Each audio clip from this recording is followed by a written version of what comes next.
If you have a dog or a cat, the floor under their paws is doing two things you probably have not thought about. It is taking a beating from claws and accidents, obviously, but the wrong floor can also quietly work against your pet, because a slippery floor leaves a dog scrambling and straining its joints every time it runs to the door. So the floor is not just surviving your pet, it is affecting your pet.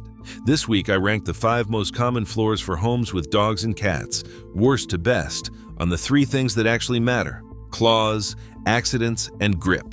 And one of them, a floor millions of people install, gets quietly wrecked within a year of a single potty accident.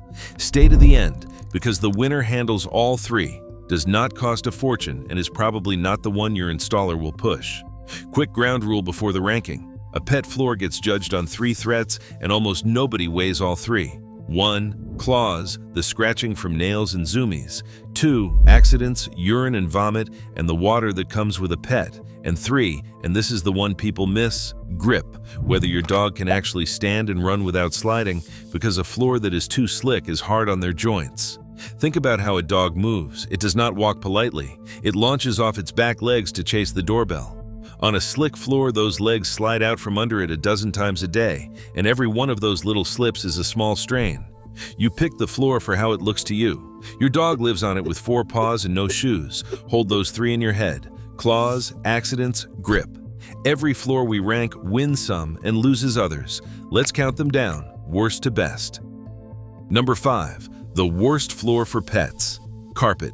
I know some of you love it, but for a home with animals, carpet is the problem child. Every accident soaks straight through the fibers into the padding underneath, and the odor just lives there. You can shampoo the surface all day, and the pad still holds it. It traps hair, dander, and allergens like a net. Claws snag and fray it, and a cat that gets sick will almost always choose the carpet to do it on. It is the hardest floor to ever truly get clean once a pet has lived on it.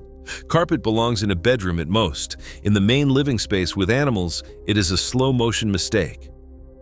Number 4, and this is the one wrecked in a year: laminate. Here's the trap, because on paper laminate looks great for pets.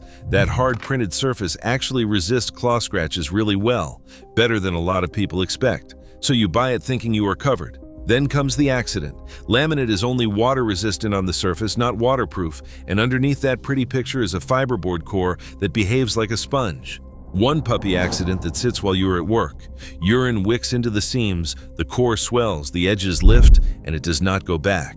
There is no fixing a swelled laminate plank. You replace it, and it is never just one plank, because by the time you notice, the damage has spread down the row. For a pet that is old, young, or still house training, laminate is a floor waiting to be destroyed. Great against claws, helpless against accidents, and accidents are the one thing you truly cannot prevent. Number 3, solid hardwood, the beautiful one and the heartbreaker. Hardwood loses on 2 of our 3 threats. Claws scratch the finish easily. Hardwood is the softest surface on this list, and softer wood species like pine show marks almost immediately. So if you must go wood for a pet home, pick a hard species, oak or hickory, and a matte finish that hides scuffs. But the real killer is accidents. Pet urine soaks into porous wood and reacts with it, leaving dark, often black stains, and that smell can become permanent, sometimes requiring sanding or even replacing boards. And hardwood is slick, which brings up our 3rd threat and the reason this video exists. Vets warn that slippery floors make dogs scramble and strain their joints, and one study even linked slippery floors before weaning to a higher risk of hip problems in puppies. Gorgeous floor. For an active or aging dog, it fights you on scratches, accidents, and grip all at once. Number 2, porcelain tile. Now we are getting to the floors that actually earn a pet home. Tile is nearly indestructible. Claws do nothing to it. It is the most scratch-proof surface you can buy. It is 100% waterproof, so accidents wipe up and disappear. And it is the easiest floor on earth to truly disinfect. 2 catches, and they matter. First, sealed grout. Grout is porous, so if you do not seal it, urine soaks into those lines and holds odor. Reseal it every year or 2 and you are fine. Second, and bigger, tile is cold and hard and slippery. For a puppy or a big heavy dog or an old arthritic one, a slick tile floor is rough on the joints, and when they lose their footing, the fall hurts more on something that unforgiving. You have seen it, a dog trying to get up and just paddling in place, legs going nowhere. The fix is real though. Choose a textured or matte tile, not a glossy one, and throw down runners along the paths they run most. Toughest floor here by a mile. Just mind the grip and the cold. Number 1. The best all-around floor for dogs and cats. Luxury vinyl plank. This is why LVP took over pet homes, and why the American Kennel Club points to vinyl as its top general pick. It wins all 3 threats at once. For accidents, it has a waterproof core, so urine and vomit and spills wipe clean and do nothing. Exactly what tile does, but warmer and softer underfoot. For claws, a real wear layer shrugs them off. And here is your spec, the number that decides everything. Buy 20 mil or higher. That is 20 thousandths of an inch of wear layer, and it is the line between a floor that laughs at a big dog and one that scratches white in a year. 12 mil is fine for a cat or a small calm dog, 20 and up for real dogs. And for grip, this is the quiet win. A textured matte LVP gives paws something to hold, so your dog is not sliding across it, which is exactly what those aching joints need. It is also a little softer and warmer than tile, so an older dog can lie on it without lying on cold stone. Warm, waterproof, scratch tough, grippy, and the most affordable of the good options.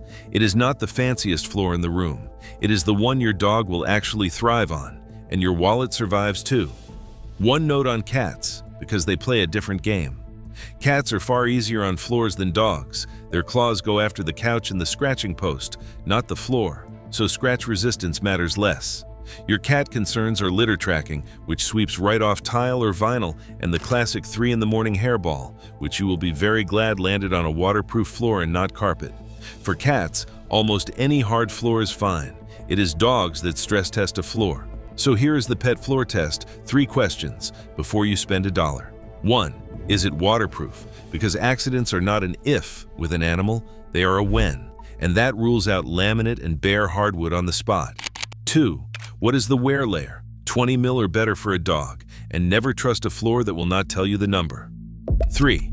Can your pet grip it? Choose matte and textured over glossy and smooth for their joints and your peace of mind. Waterproof, wear layer, grip. Run those 3 and you will never buy the wrong floor for an animal again. Here's the whole thing in one line. The best pet floor is not about surviving your pet, it is about your pet living easily on it, and one floor, vinyl plank with a real wear layer and a matte finish, quietly wins on all 3 fronts for the least money. Now drop it in the comments, because every pet owner watching is deciding this. What floor is in your home? What does your dog or cat do to it? And would you pick it again? The real stories help the next pet parent more than any spec. And subscribe before your next flooring trip, because next time we chase the look everybody wants for half the price, the floors that look like a rich person's house but cost a fraction, and how to get that high-end look without the high-end bill. If you want the expensive look on a normal budget, that one is for you. See you there.